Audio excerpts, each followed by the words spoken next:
Assalamualaikum warahmatullahi wabarakatuh.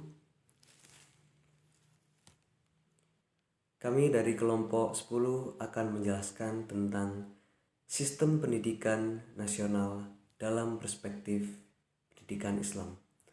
Bab 1. Pendahuluan. A. Latar belakang.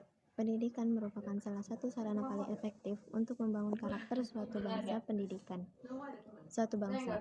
Pendidikan secara umum dapat dipahami sebagai media atau alat bagi pencapaian pengetahuan dan keterampilan. Pendidikan era sekarang ini tetap dianggap sebagai kekuatan utama dalam menghadapi tuntutan dunia yang mengglobal, baik pada sektor peningkatan kualitas terhadap dunia informasi dan teknologi ataupun kepada persoalan peningkatan moral dan akhlak yang menekanannya pada etik pendidikan dan peran moral. B. Rumusan masalah. Apa konsep dasar sistem pendidikan nasional dalam perspektif Islam? Apa tujuan dan fungsi sistem pendidikan nasional dalam perspektif Islam? Dan yang C. Tujuan penulisan. Mengetahui konsep dasar-dasar sistem pendidikan nasional dalam perspektif Islam, memahami tujuan dan fungsi dasar sistem pendidikan nasional dalam perspektif Islam. Pembahasan A. Konsep dasar sistem pendidikan nasional dalam perspektif pendidikan Islam. Pendidikan adalah sebuah proses manusia untuk mengembangkan kemampuan akal dan pikirannya, menerapkan ilmu, pengetahuan, dan teknologi dalam menjawab berbagai masalah kehidupan yang ada. Pendidikan merupakan sebuah media untuk mencerdaskan kehidupan rakyat dan bangsa, sekaligus sebagai suatu instrumen yang akan melahirkan tenaga-tenaga intelektual dan praktisi yang akan menjadi penopang bagi perkembangan hidup masa rakyat. 1. Pendidikan nasional. Pendidikan nasional adalah pendidikan yang berdasarkan Pancasila dan UU 1945 yang berakar pada nilai-nilai agama, kebudayaan nasional secara menyeluruh. Menurut UU nomor 20 tahun 2003, sistem pendidikan nasional harus mampu menjamin pemerataan kesempatan pendidikan, peningkatan mutu, serta relevansi efisiensi manajemen pendidikan untuk menghadapi tantangan-tantangan sesuai dengan tuntutan perubahan kehidupan lokal, nasional, dan global, sehingga perlu dilakukan pembaharuan pendidikan secara terencana, terarah, dan berkesinambungan.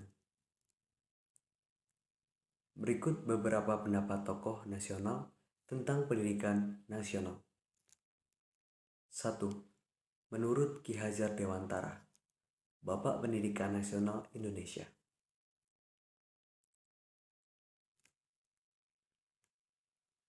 Menjelaskan tentang pengertian pendidikan, yaitu pendidikan tuntutan di dalam hidup tumbuhnya anak-anak. Adapun maksudnya, pendidikan yaitu menuntun segala kekuatan kodrat yang ada pada anak-anak itu, agar mereka sebagai manusia dan sebagai anggota masyarakat dapatlah mencapai keselamatan dan kebahagiaan setinggi-tingginya. 2.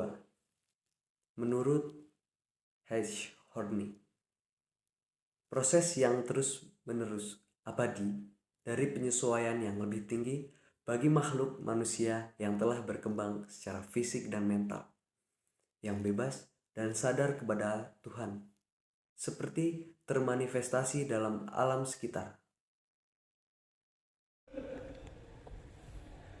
Baik, saya akan menjelaskan materi selanjutnya tentang pendidikan Islam.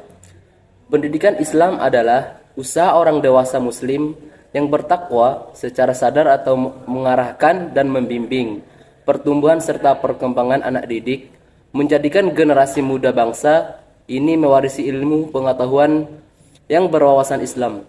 Pendidik mendidik perkembangan jasmani dan rohani, serta didik menuju kepribadian yang lebih baik, yang pada hakikatnya usaha membentuk manusia yang ideal. Manusia ideal adalah manusia yang sempurna akhlaknya, yang mampu menjalankan misi kerasulan Nabi Muhammad, yaitu menyempurnakan akhlak yang mulia. Berikut beberapa pendapat para ahli tentang sistem pendidikan dalam perspektif Islam. Yang pertama, pendidikan Islam menurut Al-Atas. Menurut Al-Atas, pendidikan menurut Islam adalah sebagai pengenalan dan pengakuan yang secara berangsur-angsur ditanamkan ke dalam manusia tentang tempat-tempat yang tepat bagi segala sesuatu di dalam tatanan wujud, sehingga hal ini membimbing ke arah pengenalan dan pengakuan tempat Tuhan yang tepat di dalam tatanan wujud tersebut. Yang kedua, menurut Asy-Syaibani, pengertian pendidikan menurut perspektif Islam adalah suatu bentuk proses belajar yang pada intinya mampu menggerak atau mengubah tingkah laku setiap individu, masyarakat, dan alam yang ada di sekitarnya dengan metode pengajaran sebagai aktivitas asasi dan juga dipergunakan sebagai profesi di antara profesi asasi dalam kehidupan masyarakat. Yang ketiga, menurut Dr. Muhammad S.A. Ibrahimi, pengertian pendidikan menurut perspektif Islam dalam pandangannya ialah sistem atau metode pendidikan yang dilakukan untuk mendorong seseorang agar dapat mengarahkan langkah kehidupan yang dijalani sehingga sesuai dengan cita-cita Islam dan ajaran Islam. Selanjutnya yang keempat, menurut Dr. Muhammad Fadil Al-Jamali, pengertian pendidikan menurut perspektif Islam adalah suatu bentuk upaya pembelajaran yang dilakukan untuk mendorong, mengembangkan, serta mengajak setiap insan agar mau menjalani kehidupan bernilai tinggi dan mulia sesuai dengan ajaran agama.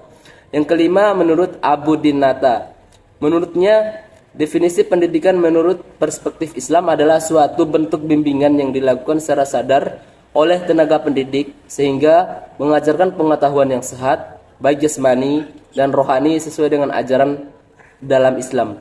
Yang keenam, yang terakhir menurut Zuhairini, dalam buku Filsafat Pendidikan menurut Islam mengartikan jika pendidikan Islam adalah suatu bentuk kewajiban kepada umatnya, baik laki-laki ataupun perempuan, agar memperoleh bekal tentang kehidupan yang baik dan terarah sesuai ajaran dalam Islam. B. Tujuan sistem pendidikan nasional dalam perspektif Islam. Tujuan umum pendidikan dan pengajaran dalam Islam ialah menjadikan seluruh manusia sebagai abdi atau hamba Allah Subhanahu wa Ta'ala. Tujuan pendidikan Islam sejalan dengan tujuan diciptakannya manusia, yakni mengembangkan pikiran manusia dan mengatur tingkah laku serta perasaannya berdasarkan Islam. Dengan demikian, tujuan akhir pendidikan Islam adalah merealisasikan ubudiyah kepada Allah Subhanahu wa Ta'ala di dalam kehidupan manusia, baik individu maupun masyarakat. Adapun pendidikan Islam harus memberikan bimbingan hidup beragama, bukan sekedar memberikan ajaran-ajaran sebagai pengetahuan sains. Umar menyimpulkan bahwa tujuan pendidikan Islam adalah terbentuknya insan kamil yang memiliki wawasan kafah, supaya mampu menjalankan tugas-tugas kehambaan, kekhalifaan, dan pewaris Nabi.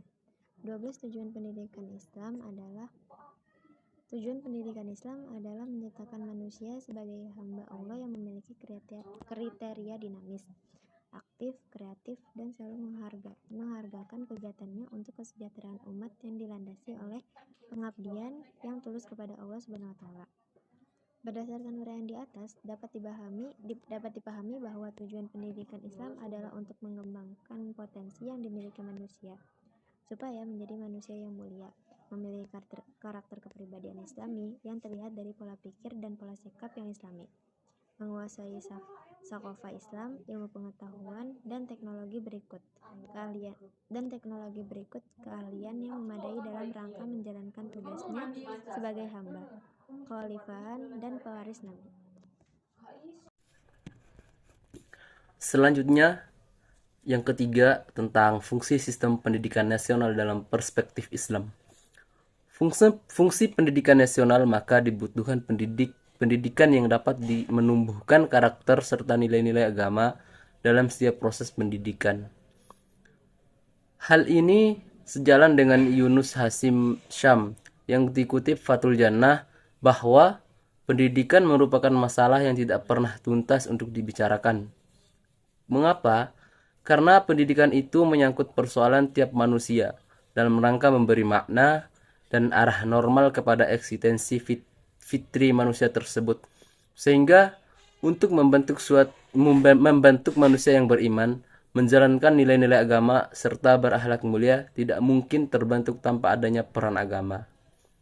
Kemudian yang terakhir, kesimpulan dari pembahasan tersebut, pendidikan Islam merupakan bagian yang integral dari sistem pendidikan nasional. Sebagai bagian dari sistem pendidikan nasional, pendidikan Islam mendapat legitimasi berkembang di Indonesia untuk memenuhi kebutuhan pendidikan bagi masyarakat Islam sebagai warga mayoritas. Akomodasi negara terhadap sistem pendidikan Islam menjadikan sistem dan lembaga pendidikan Islam memiliki landasan kuat untuk dikembangkan dengan support dana dan atensi dari negara. Oleh karena itu, negara berkewajiban untuk mengembangkan sistem pendidikan Islam sebagai salah satu jenis pendidikan keagamaan dalam sistem pendidikan nasional. Sistem pendidikan keagamaan dilaksanakan data sistem pendidikan nasional. Pendidikan Islam sebagai sistem pendidikan keagamaan dilaksanakan dalam berbagai jalur, yaitu formal, informal, dan non-formal. Sekian pembahasan dari kami, kelompok 10. Wassalamualaikum warahmatullahi wabarakatuh.